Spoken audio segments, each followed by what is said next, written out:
ہیں شعبان میرا مہینہ ہے اور رمضان اللہ کا مہینہ ہے۔ یہی وجہ ہے کہ صوفیاء کرام، اولیاء کرام شعبان کے مہینہ میں کثرت کے ساتھ روزے رکھتے تھے، کیونکہ اس مہینے کی نسبت رسول اللہ صلی اللہ علیہ وسلم نے اپنی طرف کی ہے، اور جس چیز کی نسبت رسول عربی محمد عربی صلی اللہ علیہ وسلم کی طرف ہو جائے، اس چیز کو، اس ذات کو وہ عزت اور شان ملتی ہے جو کسی کو نہیں ملتی۔ مدینہ المنورہ، جس کا پہلا نام یثرب تھا، رسول اللہ صلی اللہ علیہ وسلم کی آمد سے پہلے، آپ کے آمد سے پہلے اس کو یثرب کہا جاتا تھا۔ یثرب کا معنی ہے بیماریوں کا گڑھ، بیماریوں کا مرکز۔ باہر کے لوگ، دوسرے شہروں کے لوگ وہ مدینہ میں جانا پسند نہیں کرتے تھے۔ جب رسول اکرم صلی اللہ علیہ وسلم نے اپنا قدم اس زمین پر، اس دھرتی پر رکھا، تو وہ یثرب جو بیماریوں کا گڑھ تھا وہ مدینہ منورہ بن گیا، اور اس کی مٹی جو ہے وہ خاک شفا بن گئی۔ مدینہ کو جو افضلیت ملی ہے، فضیلت ملی ہے، وہ رسول اللہ کی نسبت سے ملی ہے۔ رسول کریم صلی اللہ علیہ وسلم کے ساتھ جس کی نسبت ہوئی، اس کو اللہ نے وہ شان دی ہے جو کسی اور کو نہیں ملی۔ مقام ابراہیم ایک پتھر ہے، یہ وہ پتھر ہے جس پر حضرت ابراہیم علیہ السلام کھڑے ہو کر کعبہ کی تعمیر کرتے تھے۔ اللہ تبارک و تعالیٰ نے اس پتھر کو حضرت ابراہیم کی نسبت کی وجہ سے وہ شان دی کہ اس پتھر کا ذکر اللہ تبارک و تعالیٰ نے مقام ابراہیم کے ساتھ قرآن میں ذکر کیا۔ تو الغرض جس چیز کے ساتھ رسول کریم صلی اللہ علیہ وسلم کی نسبت ہو جاتی ہے، وہ شان، عظمت اور رفعت کے لحاظ سے سب سے اعلیٰ ہو جاتی ہے۔ پھر رسول کریم صلی اللہ علیہ وسلم نے یہ فرمایا کہ یہ میرا مہینہ ہے، اور رمضان کے بارے میں فرمایا کہ وَرَمَضَانُ شَهْرُ اللَّهِ، یہ رمضان اللہ کا مہینہ ہے۔ ویسے سب مہینے اللہ کے ہیں، سب دن اللہ کے ہیں، سب گھڑیاں اور سب ساعتیں اللہ تعالیٰ کی ہیں، لیکن اس مہینے کو خاص نسبت رسول اللہ صلی اللہ علیہ وسلم نے اللہ کے ساتھ دی ہے کہ یہ اللہ کا مہینہ ہے۔ اس کو ماہ صیام بھی کہتے ہیں، ماہ رمضان بھی کہتے ہیں، ماہ مبارک بھی کہتے ہیں، برکتوں عظمتوں والا مہینہ بھی کہتے ہیں، مغفرت والا مہینہ بھی کہتے ہیں، جنت میں داخل ہونے والا مہینہ بھی کہتے ہیں۔ اس کی بڑی شان ہے، بڑی فضیلت ہے، بڑی عظمت ہے، سب مہینوں کا سردار مہینہ ہے۔ اور پھر زندگی کا کوئی پتہ نہیں کہ یہ کب ختم ہو جائے گی۔ آپ دیکھیں گے، ذرا ملاحظہ کریں کہ پچھلے سال کئی ہمارے بھائیوں نے، کئی ہمارے دوستوں نے، ہمارے رشتہ داروں نے یہ ماہ مقدس پایا، اور آج جب ہم دیکھتے ہیں تو وہ ہمارے ساتھ موجود نہیں ہیں، وہ ہمارے ساتھ موجود نہیں ہیں۔ اگلے سال ہو سکتا ہے کہ ہماری باری آ جائے اور ہم بھی دنیا سے چلے جائیں، اور ہمیں یہ موقع، یہ میسر، یہ جو برکت والا مہینہ یہ میسر نہ آ سکے۔ اس وجہ سے اس ماہ صیام کا ہم نے استقبال کرنا ہے۔ استقبال کس چیز کا کیا جاتا ہے؟ خاص شخصیت کا کیا جاتا ہے، خاص چیز کا کیا جاتا ہے، اور استقبال کے کچھ لوازمات ہوتے ہیں۔ کیا کیا استقبال کے لیے چیزیں ضروری ہوتی ہیں، یہ انشاءاللہ آج آپ کو اس مختصر سی گفتگو میں بتائیں گے کہ ہم نے رمضان کا استقبال کس کس طریقے سے کرنا ہے اور استقبال رمضان کے لیے کیا کیا تیاریاں کرنی ہیں۔ رسول اللہ صلی اللہ علیہ وسلم نے ماہ رمضان کی بڑی فضیلت بیان کی۔ ایک حدیث ہے، آپ نے فرمایا اذا دخل رمضان، جب رمضان داخل ہوتا ہے فتحت ابواب السماء، آسمان کے دروازے کھول دیے جاتے ہیں۔ دوسری حدیث میں ہے فتحت ابواب الجنہ، جنت کے دروازے کھولے جاتے ہیں جی۔ ایک حدیث میں فتحت ابواب الرحمہ، رحمت کے دروازے کھولے جاتے ہیں جی۔ جب رمضان آتا ہے تو اللہ تبارک و تعالیٰ اپنی رحمت کے دروازے کھول دیتا ہے، مغفرت کے دروازے کھول دیتا ہے، توبہ کے دروازے کھول دیتا ہے، اور اس مہینے میں اللہ تبارک و تعالیٰ کی رحمت یہ آواز دیتی ہے کوئی بخشش طلب کرنے والا، مجھ سے بخشش طلب کرے میں اس کو بخش دوں۔ حل من تائب، فرمایا ہے کوئی اس ماہ مقدس کی گھڑیوں میں توبہ کرنے والا، میں اس کی توبہ قبول کر لوں۔ ہے کوئی فرمایا رزق کا طالب، رزق طلب کرنے والا، عہدہ طلب کرنے والا، منصب طلب کرنے والا، میں اس کو رزق عطا کر دوں، اس کو عہدہ عطا کر دوں۔ اور ایک الفظ یہ بھی ہے کہ ہے کوئی اولاد طلب کرنے والا، اس مہینہ میں مجھ سے آ کر اللہ فرماتا ہے رحم اولاد طلب کرے میں اس کو اولاد عطا کروں گا۔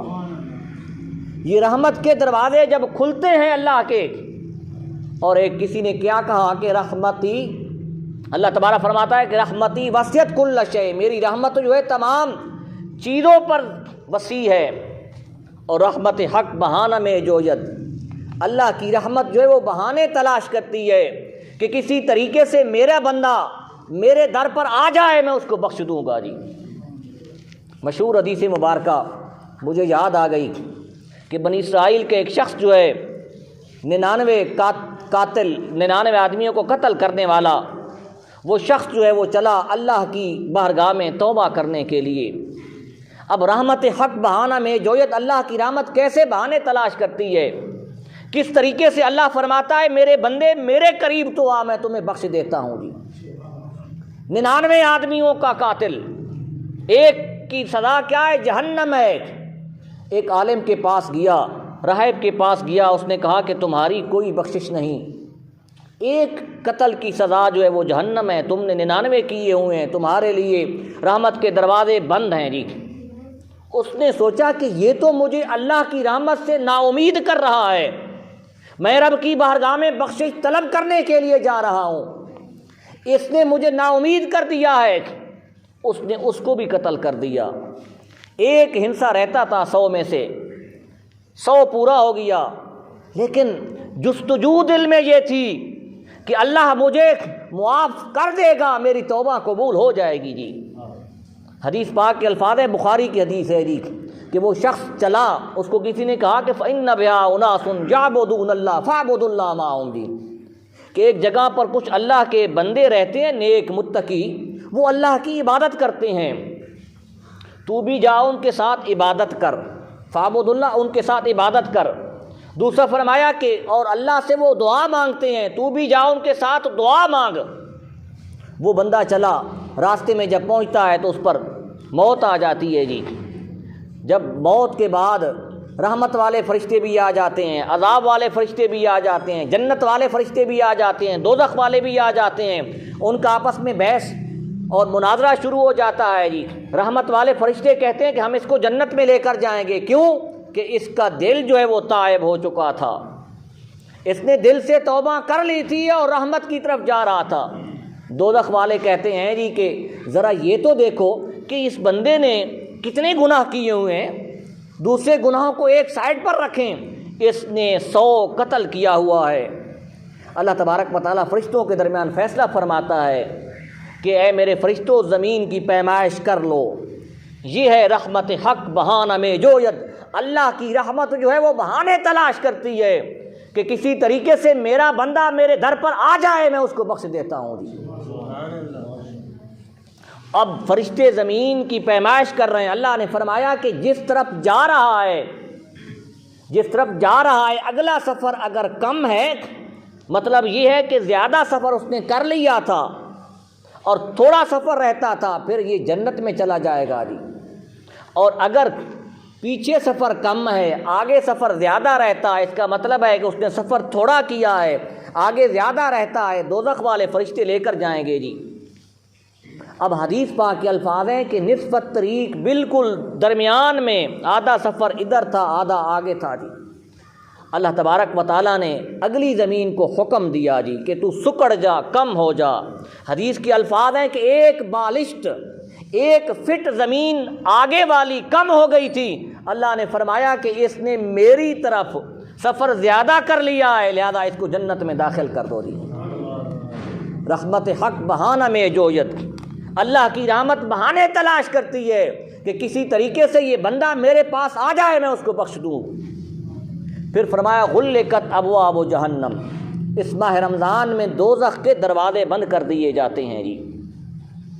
مطلب یہ ہے کہ اس ماہ رمضان میں، یہ ماہ رمضان جب آتا ہے، ایک طرف تو رحمت کے دروازے، جنت کے دروازے کھول دیے جاتے ہیں، دوسری طرف دوزخ کے دروازے بند کر دیے جاتے ہیں۔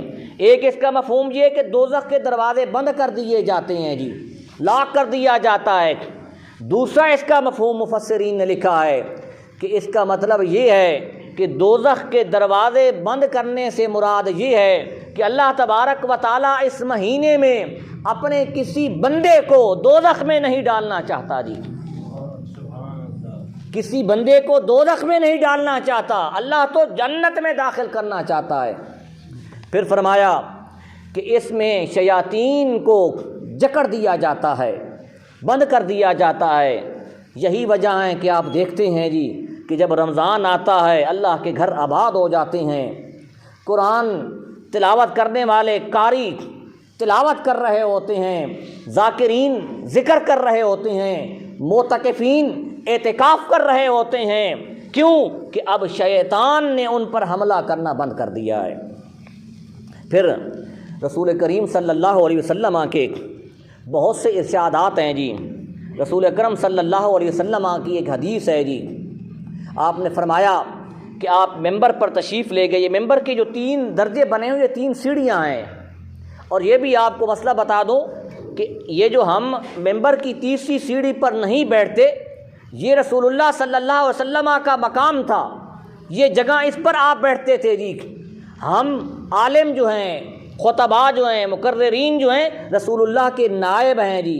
العلماء ورثۃ الانبیاء، اسی وجہ سے مفسرین نے، شارحین نے یہ لکھا ہے کہ جو خطباء ہیں اب وہ اس جگہ پر تیسری منزل پر نہ بیٹھیں بلکہ اس سے نیچے والی منزل پر بیٹھیں۔ تو رسول کریم صلی اللہ علیہ وسلم نے پہلی سیڑھی پر قدم رکھا، آمین، دوسری پر، تیسری پر۔ آپ ادھر جب تشریف لائے جی تو آپ نے آمین، صحابہ کرام نے اس کی وجہ پوچھی، کہا کہ جب میں نے پہلی سیڑھی پر قدم رکھا تو جو حضرت جبریل آ گئے، اس نے عرض کی کہ یا رسول اللہ کہ جس شخص نے ماہ رمضان پایا فلم یغفر لہو، اس کی بخشش نہیں کی یا اس نے بخشش طلب نہیں کی، الہ العالمین اس کو تو نیست و نابود فرما، اس کو ذلیل فرما دی۔ میں نے کہا آمین جی۔ دوسری سیڑھی پر قدم رکھا، فرمایا کہ جس شخص نے میرا نام، نام گرامی محمد صلی اللہ علیہ وسلم سنا اور مجھ پر درود نہیں پڑا، وہ بھی رسوا ہو جائے، وہ بھی ذلیل ہو جائے۔ تیسرا کیا کہا کہ جس شخص نے والدین کو پایا اور والدین کے پاتے ہوئے وہ جنت خرید نہ سکا، وہ بھی ہلاک ہو جائے، وہ ذلیل ہو جائے۔ میں نے کہا آمین۔ یہ حدیث حضرت کعب سے ہے جی۔ اب دیکھیں کہ رسول اللہ صلی اللہ علیہ وسلم نے فرمایا کہ جو ماہ رمضان کو پاتا ہے اور اپنی بخشش کا، مغفرت کا، توبہ کا سامان نہیں کر پاتا، وہ شخص ہلاک ہو جائے۔ اس سے اور کیا، رسول اللہ صلی اللہ علیہ وسلم جس کے لیے دعا کر رہے ہیں، آمین کہہ رہے ہیں، جبریل جس کے لیے بد دعا کر رہے ہیں، اس کے لیے کیا مقام عبرت ہوگا۔ پھر آئیں، رسول کریم صلی اللہ علیہ وسلم نے خود اس ماہ رمضان کا استقبال کیا ہے۔ بہت سی حدیثیں آپ کو ملیں گی کہ رسول پاک صلی اللہ علیہ وسلم نے 29 شعبان کو، ایک میں یہ ہے کہ چاند نظر آنے سے پہلے رسول کریم صلی اللہ علیہ وسلم نے بہت بڑا وسیع و عریض خطبہ دیا بڑا بلیغ خطبہ دیا، اور امام بہقی نے شعب الایمان میں ایک حدیث نقل کی ہے، رسول کریم صلی اللہ علیہ وسلم نے کیا فرمایا، سبحان اللہ ما یستقبلون وماذا یستقبلکم، کہ پاک ہے وہ ذات، سبحان اللہ۔ سبحان اللہ عموماً اس جگہ بولا جاتا ہے جس جگہ پر کوئی بڑی بات کرنی ہو، جیسا کہ قرآن نے ذکر کیا، سبحان الذی اسریٰ بعبدہ، پاک ہے وہ ذات جس نے سیر کرائی۔ یہاں کا سبحان اللہ، اللہ پاک ہے کہ ما یستقبلون، تم کس چیز سے ملنے جا رہے ہو، کس کا استقبال کرنے جا رہے ہو۔ وَمَاذَا يَسْتَقْبِلُكُمْ، فرمایا کہ تمہارا کون استقبال کرنے والا ہے، اس کی شان کا تمہیں کیا پتہ جی۔ ایک ہے کہ ہم کسی شخص کا استقبال کرنے کے لیے جا رہے ہیں جی، دوسرا یہ ہے کہ ہمارا کوئی استقبال کرنے کے لیے آ رہا ہے یا کوئی استقبال کرنے کا مشتاق ہے، یہ دو معاملے ہیں جی۔ فرمایا کہ ذرا یہ سوچو کہ تم نے بھی بڑی چیز کا استقبال کرنا ہے، اور آگے جس نے تمہارا استقبال کرنا ہے وہ بھی بڑی چیز ہے۔